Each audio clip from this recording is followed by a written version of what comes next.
kiosco.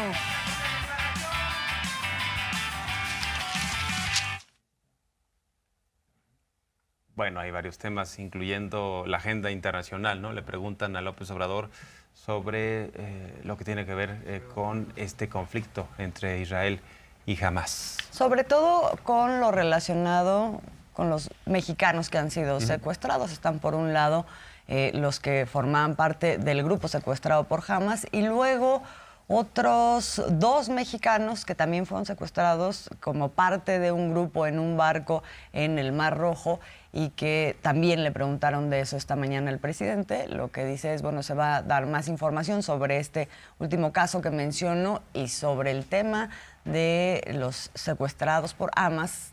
El presidente dice no se ha dejado de trabajar, de hacer gestiones todo este tiempo.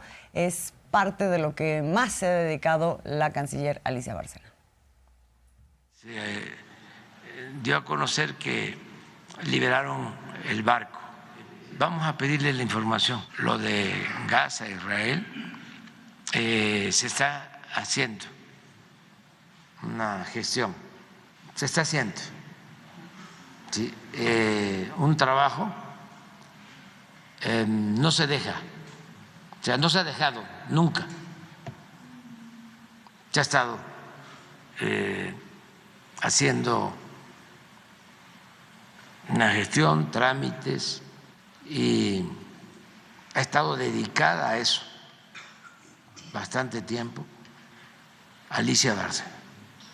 Celebro que ya se haya iniciado esta negociación, aún con intercambio de detenidos, pero ya es un paso que lo celebro. Lo de liberar rehenes, lo de la entrada de ayuda humanitaria, y ojalá y se siga avanzando en bien de todos. Ya hemos avanzado y esperemos que salgan bien las cosas.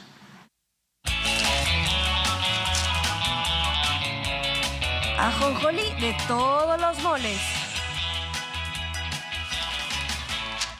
Bueno, y tenemos lo de ministros que no solo no quieren que haya una elección popular para decidir si ellos son o no ministros y siguen en el cargo, lo mismo para jueces, sino además quieren ser ellos los que decidan si tumban a políticos que llegaron por la vía democrática. Sí, en el Congreso, legisladores, ¿no? Que además es muy contradictorio porque siempre están hablando de pesos, contrapesos, ¿no? De esta cosa del republicanismo en donde no hay un solo poder. Y pues parte de esos contrapesos es que existan diferentes voces y diferentes formas de ver las cosas y de votar dentro del Congreso. Pero resulta que cuando no les favorece esa votación porque no se cumple algún mandato, tienen que poner a fuerza un comisionado que tiene que pasar por una discusión, una deliberación y una votación. No se ponen de acuerdo, entonces ahora vamos a hablar de destitución. ¿De qué estamos hablando aquí? Bueno, pues evidentemente el presidente ahora le preguntan sobre ese tema y reitera cosas que ya ha dicho. Los poderes tienen que respetarse. No puede ser que haya un poder supremo por encima de todos los demás, como siempre en nuestra historia había existido. Era el Ejecutivo. Ahora resulta que tendría que ser el Poder Judicial.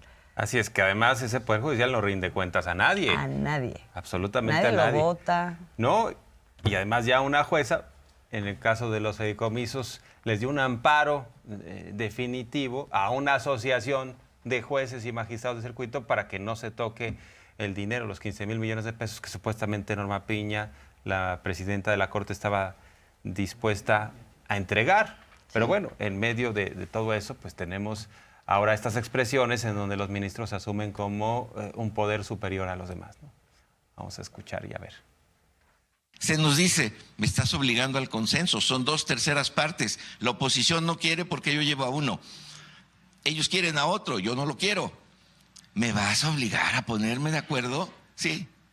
La Constitución no está imaginando a ver si llegan a acordar. Hay que nombrar, porque la figura ahí está, garantiza derechos humanos, y aunque no los garantizara, la Constitución lo previene. ¿Destituiríamos entonces al presidente del Congreso, o por lo menos al presidente de una Cámara? Yo diría que sí. Entonces, pues, si ahora el Poder Judicial, que está prácticamente secuestrado, tomado por la oligarquía de México, se quiere convertir en el poder de los poderes, pues está un poco exagerado, ¿no? Están levitando, porque eso pues ni es constitucional, es antidemocrático, ni lo va a permitir el pueblo. Oye, decía, Estaba caray, levita. con lo que plantea el ministro Pérez Dayán, porque básicamente dice, traigamos la cabeza, ¿no?, del presidente del Congreso, si es que no se someten a nuestras decisiones. O sea, es increíble, porque hay un divorcio entre el Poder Judicial y el pueblo, no hay una conexión democrática, no hay una vinculación. Estos jueces y ministros dicen, nosotros no respondemos ante la gente porque no queremos hacer concursos de popularidad, pero al mismo tiempo quieren mandar sobre los otros poderes. Eso está muy claro, y la pregunta es, ¿cómo lo hacemos nosotros? ¿Cómo lo hacemos para que estos ministros rindan cuentas y en todo caso se sometan a un régimen democrático? Que esa es la discusión de fondo, ¿no? Esa es la discusión de fondo, y frente a este criterio o esto que había discutido también la ministra Loretta Ortiz, que ayer lo poníamos sobre la mesa, esto de, es que si es la popularidad la que va a estar guiando las decisiones de los jueces, entonces eso es muy peligroso, y de los magistrados, ¿no? Eso es muy peligroso y no lo podemos permitir, porque entonces no va a ser la Constitución, no va a ser la ley, no va a ser el derecho, sino que sean populares. ¿Qué dice hoy el presidente? Dice, bueno, pues eso también tiene una contraparte, eso también opera en sentido contrario, Pues sí. que es cómo funciona la democracia, a partir de la sanción y del premio de una población a unos servidores públicos que se comportan conforme a lo que son sus funciones, su misión, y honestamente. Entonces, lo haces bien, te premio. Eso es la democracia. Exactamente. Ellos dicen, no queremos someternos a una mayoría, pero se han sometido a minorías. ¿Qué pasó cuando Exactamente. Diego Fernández Ceballos fue a gestionar que Jugos del Valle no pagara impuestos? Y además le salió la jugada. Lo gestionó que una minoría fuera privilegiada, que le exentaran del pago de impuestos a Jugos del Valle. Y ahí fueron unos poquitos. ¿Y a quienes perjudicaron? A muchos. Entonces el modelo es, hoy en día, el que tenemos es someterse a los intereses de pocos. ¿Qué queremos, no? Y tiene una característica muy, muy particular eso, someterse a los intereses de pocos. Esto todo se hace en lo oscurito y sin rendir cuentas. Exactamente. Aquí lo que se está planteando es que sea abierto a una población y que todos sepamos de qué estamos hablando, ¿no? Exactamente. Bueno, pues por ahí la respuesta del presidente. Eso también aplicaría en positivo, porque así el juez, si se permite un periodo de reelección o para mantenerse en el cargo, porque se aplicaría también lo de la revocación del mandato, la reforma que voy a enviar va a incluir también que exista un tribunal al interior del Poder Judicial para que esté pendiente la judicatura, pero no la judicatura actual, que está, con todo respeto, pasmada, congelada. ¿Conocen ustedes de algún juez que esté siendo procesado o que esté en la cárcel? Entonces, son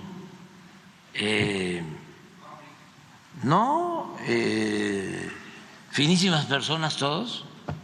¿Quiere reelegirse o ascender de juez a ministro? No, primo hermano, por ti no voto. Hacer la vida pública cada vez más pública. Mientras tanto, hay jueces que siguen haciendo travesuras, ¿verdad? Y son expuestos en la mañanera, en este martes, donde se da cuenta también de algunas decisiones muy controvertidas y de plano así le ponen, ¿no? Jueces que favorecen a la delincuencia, a la corrupción. Da cuenta el subsecretario Luis Rodríguez Bucio, ¿no? De todo esto. Así es, y bueno, y ahí hace pues esta relación con lo que estamos hablando el presidente, ¿no? O sea, ¿por qué no vamos a premiar, por qué no vamos a sancionar con la población en su conjunto y no ellos mismos viéndose el ombligo cuando lo que estamos viendo pues es una tremenda corrupción, o que nos lo nieguen, ¿no? Y aquí están los ejemplos. El primero es el juez Jorge Antonio Medina Gaona, juez 11º de Distrito de Amparo en materia penal en la Ciudad de México, y el caso es Lucía N., hermana de Juan N. El 15 de noviembre de este año, el juez Medina Gaona otorgó una suspensión provisional en favor de Lucía N., quien promovió un amparo buscapiés contra posible orden de aprehensión, detención, búsqueda y localización que hubiera en su contra para el efecto de que no sea privada de su libertad. De acuerdo con el juez, de no otorgar esta suspensión, Lucía N. se le podría causar daños y perjuicios de muy difícil reparación. Otro caso es el de la extinción de dominio de un inmueble de Emilio N. Y aquí es la jueza Ana Lilia Osorno Arroyo, declaró improcedente la acción de extinción de dominio promovida por la Fiscalía General de la República contra Emilio N. por la adquisición de un inmueble con un valor de más de 38 millones de pesos de procedencia ilícita. La jueza refirió que a Emilio N. no le aplicaba la nueva normatividad de extinción de dominio del año 2019 porque la adquisición del inmueble se realizó en el año 2012. Esta resolución será apelada por la Fiscalía General de la República ante el inaceptable criterio de la jueza, ya que es contrario a los artículos 12 y 6 transitorio de la ley en la materia, y el inmueble continuará asegurado incluso por otro proceso penal. El último es el caso de Néstor Isidro N., y aquí la jueza María del Carmen Sánchez Cisneros, el mismo día de la detención de Néstor Isidro N., el día 22 de noviembre, de manera inmediata le otorgó una suspensión de plano en favor del detenido para evitar ser extraditado a los Estados Unidos. Hay un caso ahí de un detenido de Sinaloa, famoso, Néstor Isidro. Y una juez, casi al momento de la detención, le ofrece el amparo para que no sea extraditado. O sea, si esto no es corrupción, que me digan los ministros de la Corte, y el Consejo de la Judicatura. ¿De qué se trata? ¿Esto es derecho? Esto es chueco, a todas luces. No se necesita ser doctor en derecho.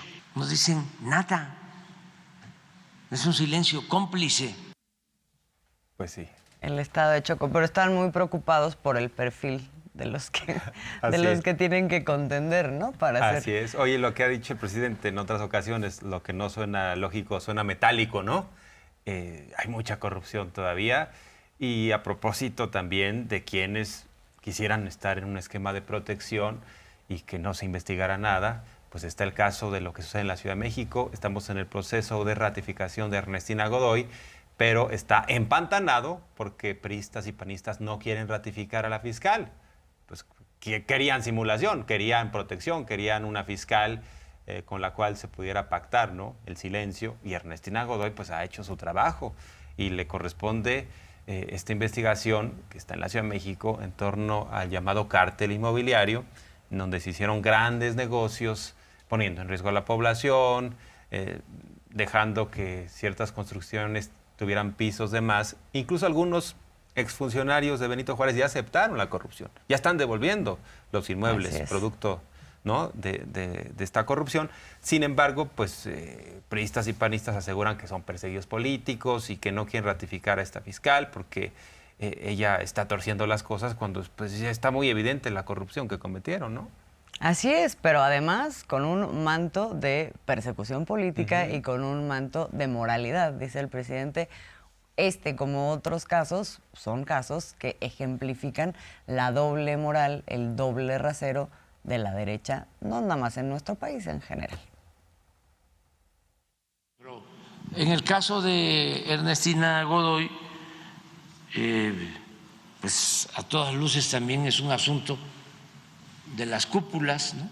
Porque ella se metió a investigar y a castigar a los que hacían chanchullo, trafique, actos de corrupción con el manejo del uso del suelo en la delegación Benito Juárez, y eran las autoridades. Además tenían fama, ¿no?, de gente de bien. Ya saben ese cuento, que tienen un doble discurso, una doble moral, que su doctrina es la hipocresía, ¿no? Y son bien corruptos, pero se la dan, ¿no?, de gente decente. Y es un modelo. Por eso hablo del aspiracionismo. Es triunfar a toda costa, sin escrúpulos morales de ninguna índole, pero finge. Oye, lo peor es que ahí está su semillero político. O sea, el proyecto de la oposición surge precisamente de esa alcaldía donde se está revelando la corrupción. Esa es su carta de presentación. Bueno, allá ellos, lo cierto es que también han politizado la aplicación de la justicia.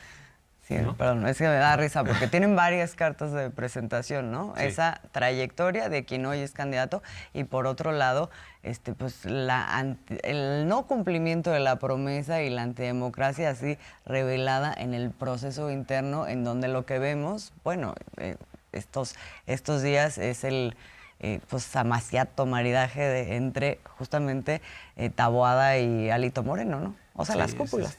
Sí, Taboada ya también ya salió vestido de rojo, ¿no? Diciendo, tengo a un priista adentro. Y vamos a poner a los mejores de cada partido, sí, las dos frases juntas. Pero bueno, oye, y por cierto, ya está... A pesar de que todo se resquebraje, ¿no? Adentro de... Sí, y gente como Adrián Rubalcaba, priista, diciendo, los voy a poner en evidencia... Sí quieren proteger la corrupción, sí existe lo del cártel inmobiliario, sí se robaron lo que pudieron. Bueno, entre ellos, ¿no? Se están dando y ventilando esto. Y ya lo decíamos, está una vacante en la Suprema Corte de Justicia de la Nación. Hay que recordar que son 11 ministros y ministras ante la renuncia que fue aceptada en el Senado, la renuncia de Arturo Saldívar. Pues el proceso es que el presidente da su punto de vista, coloca una terna en el Senado que tiene que ser votada para saber quién sería esa vacante. Tiene que obtener 2/3 partes, ¿no?, de la votación del Pleno. Exacto, y pasó en comisiones el día de ayer, todavía falta lo del Pleno, y bueno, evidentemente se dio ahí un debate, sobre todo Germán Martínez, ahí estaba con mucha enjundia diciendo por qué no podían ser esta terna. Pero creo que vale la pena escuchar en su propia voz a las 3 candidatas hoy de esta terna, que son Lenia Batres, Berta Alcalde y Estela Ríos. Así es. Vamos a escucharlos. Que no voy a negar que hay coincidencia, ¿no?, respecto a los principios, respecto a valores del actual gobierno, ¿no? Y esto pues tiene una lógica. Es muy importante tomar en cuenta que cuando hay coincidencia en principios y valores, ¿no?, democráticos, principios y valores que lo que buscan también es, ¿no?, sí proteger a los más vulnerables, pero también proteger a derechos humanos, pues estas coincidencias construyen, ¿no? Estas coincidencias ayudan, no necesariamente destruyen. No lo están cumpliendo, no nos ha explicado al día de hoy el Poder Judicial por qué no cumplen los magistrados, jueces y ministros el monto constitucional del artículo 127 a 14 años de haberse reformado la Constitución. Entonces, cuando el presidente les pide acátenlo, no lo acatan, pero lo dice la Constitución, pues no es al presidente al que estamos respaldando, es a la Constitución. Habría que señalar que no se puede hacer una distinción donde la Constitución no lo hace, ni se puede aplicar una interpretación extensiva cuando la Constitución no la hace, porque sería violatoria de un derecho.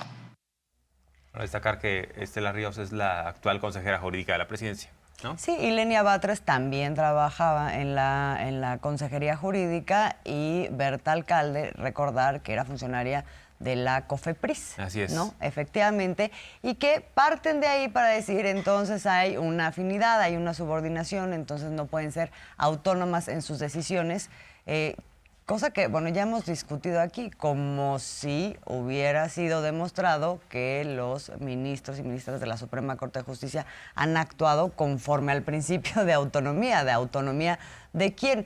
Que esta es la clase de contradicciones que vale la pena siempre discutir, y que por eso quería que escucháramos estos fragmentos, porque un poco ellas lo que defienden es, claro que hay ciertas afinidades en términos de principios, el principio de la honestidad, el principio de que se beneficia a la población, de la justicia, etcétera. Y aquí Lenia Batres hace, justamente usando el tema de los fideicomisos, un ejemplo que es muy ilustrativo de las contradicciones que presenta una Suprema Corte que supuestamente defiende la justicia y defiende la Constitución, cuando todo el tiempo está pasando, no sé si todo el tiempo, pero en ejemplos muy claros, está pasando por encima de la Constitución. Casos muy conocidos, el tema de sus salarios y el tema ahora de los fideicomisos. Entonces, ¿de qué hablan? O sea, ahí volvemos a los dobles raseros. ¿De qué hablan cuando hablan de la autonomía, del Estado de Derecho, de la defensa de la Constitución? A veces hablamos y a veces nos hacemos patos, ¿no? Así es. Oye, hay otro punto que es importante. Dentro de esta terna, el presidente no dice voy con ella, ¿eh? No dice esta es la elegida, como sucedía antes. Hay que recordar cómo llegó Norma Piña a ser ministra de la Suprema Corte de Justicia de la Nación. Fue la peor evaluada, ¿no? Como magistrada de circuito, pero ya el presidente decía voy con este perfil. Y en este caso pues hay discusión, hay deliberación, es un proceso democrático y veremos qué pasa en el Pleno. Se estaría votando de acuerdo a los cálculos el próximo miércoles, es decir, mañana.